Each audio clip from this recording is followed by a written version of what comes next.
Welcome back to Crusader Spotlight. Today we'll be talking about Miss Liggins. Miss Liggins has been teaching at our school for about 4 years. She actually attended Gethsemane when she was in the 4th grade and graduated here as well. When she attended, she played volleyball, basketball, and cheerleading. Miss Liggins has many hobbies, and one of them is playing the cello. She even plays for the church. That's it for Crusader Spotlight. Make sure to come back next week to see who's our next Spotlight.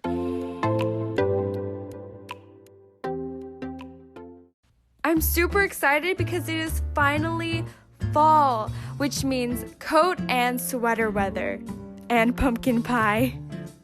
But today, we're going to be talking about the trench coat. A man named Charles McIntosh in the 19th century wanted to create a coat that would protect the military men from being drenched in the rain. When the trench coat was first created, it was originally called Max. Later on, 2 men named John Embry and Thomas Burberry thought it would be a good idea to make it fashionable. Soon, the Max started to be called trench coats, and it symbolized status and class. Trench coats are still very popular, and if you're thinking about purchasing one, you can get one at a thrift store for $10 or under. Or this one, which will make your wallet cry. But please don't forget, money does not buy style.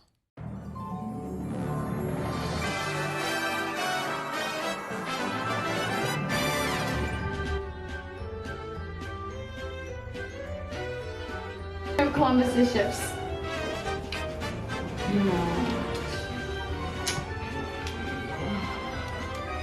Columbia.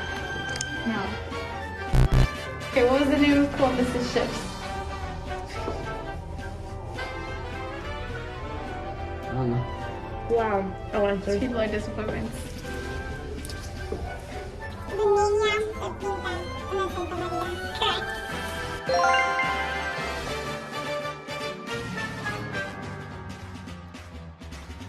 Who invented the light bulb? Well, I don't know. Albert Einstein? No. Who invented the light bulb? No. Wait, what? Wait, what? Dylan, I'm gonna ask you first. Dylan. Who doesn't get it on The set? light bulb. Thomas Edison! Yeah, she got it. She's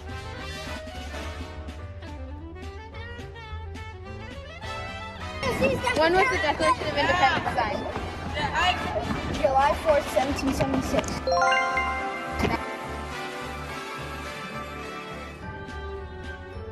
How long did it take for the Titanic to sink? 2 hours and something.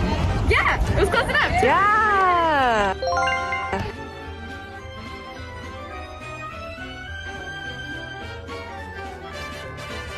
Who invented the telephone? Wait. No. Morse. Alexander Graham Samuel Bell. Morse. She got it. Ooh!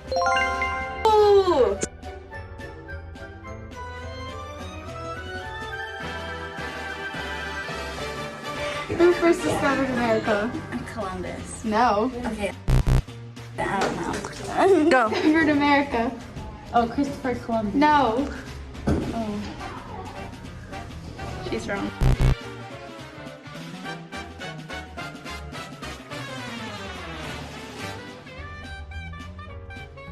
Who was the president of the United States during World War I?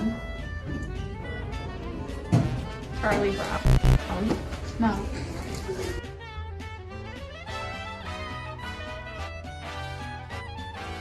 Who painted the ceiling of the Sistine Chapel? Oh my goodness. I know who it is. I don't know who it is.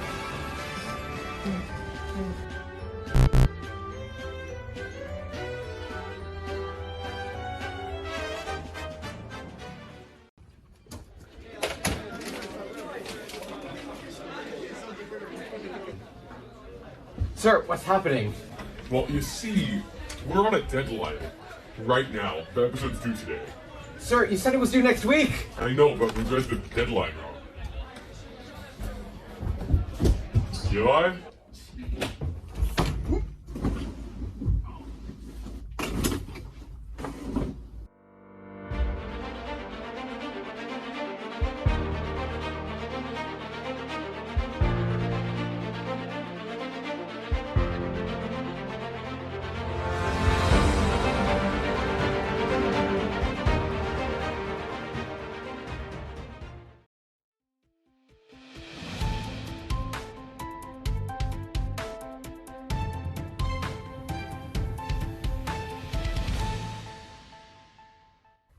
Welcome back to Crusader News. I'm Lisha. We have a lot to cover today, so let's get to it. PSATs were this month for the 10th and 11th graders, and from what we've heard of the takees... Sir, how did you feel about PSATs recently? Wine. But the best part was that I got a pastry in between. Hated it. It was as traumatizing as ever. In other school-related news, we were donated some new desks, so our principal decided to put them to use. Whether it be for the teacher's belongings, computers, or a set piece. Look at those plans. On the topic of new equipment, we got some new equipment in the Spanish chapel. Now, it's not as advanced as the balconies equipment, but I think we can all agree it was time for an upgrade. Mark your calendars or set a reminder, because on October 30th, we're having our Drive-Thru Country Fair, hosted by our own church. Now, it's not an event to celebrate Halloween, but rather to invite trick-or-treaters to come in to learn about the gospel.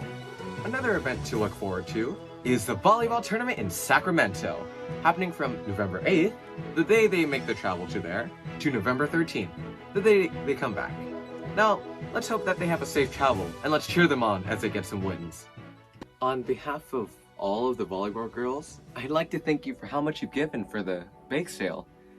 We were able to reach $1,100.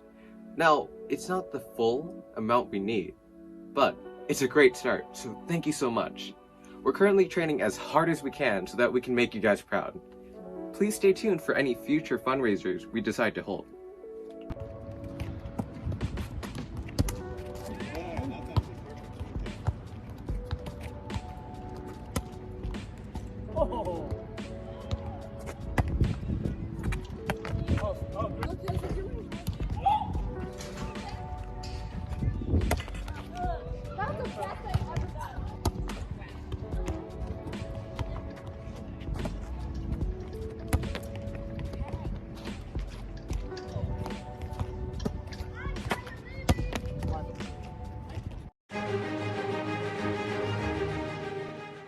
Throughout history, there have been many tales of heroes and their epic adventures. These were tales of mighty conquest and unspeakable dangers. But what makes a hero? What acts must a man commit to earn such a title? Or perhaps it lies within one's character that... Okay, enough of the dramatics. I'm not here to bore you with segments of Greek tragedies. Instead, I'd like to introduce you to some heroes of myth, and the first one will be the king of Athens, Theseus. The son of King Aegeus and Aethra, Theseus was a strong warrior and a pretty decent ruler. He was able to bring peace by uniting the Attic communities into one state, and Athens became quite prosperous with the growth of agriculture and commerce. This man also committed many heroic deeds, like slaying the infamous Minotaur, a fearsome beast that was a bull with the body of a man. But Theseus was not a perfect king. He abducted a mighty Amazonian woman to be his wife, which started a war between the Athenians and the Amazonians. There was also the time he ordered his son Hippolytus to be punished by the sea god Poseidon for a crime his son did not commit.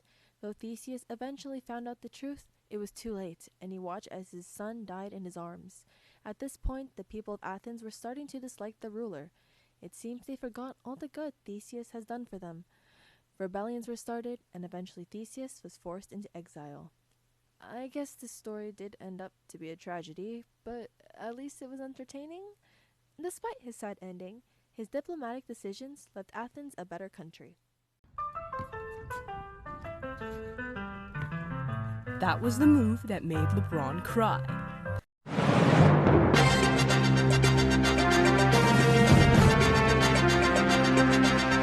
On December 1st, 1891, basketball was born. James Naismith is a smart guy who's responsible for inventing basketball, but before basketball was a thing, the sport football was a bigger thing. And football is usually played outside, but during the winter months, it got cold and the weather was hectic, and it was just difficult for football players to stay in shape during that time. So, James Naismith decided to invent a sport that would keep football players in shape during winter. Henceforth, basketball was created. And as the sport grew older, the rules of the sport evolved into the rules of basketball that we know today. A game usually looks like this. We begin with a jump ball. The player who succeeds in receiving the ball will most likely dribble the ball down the court to shoot the ball into the basket. After a basket is made, it is now in the possession of the other team, who will now attempt to shoot a basket as well, and the cycle continues for the next 40 minutes. Honestly, like most sports, basketball is super exciting to watch, especially watching people dunk. It's so beautiful. Is that my volleyball?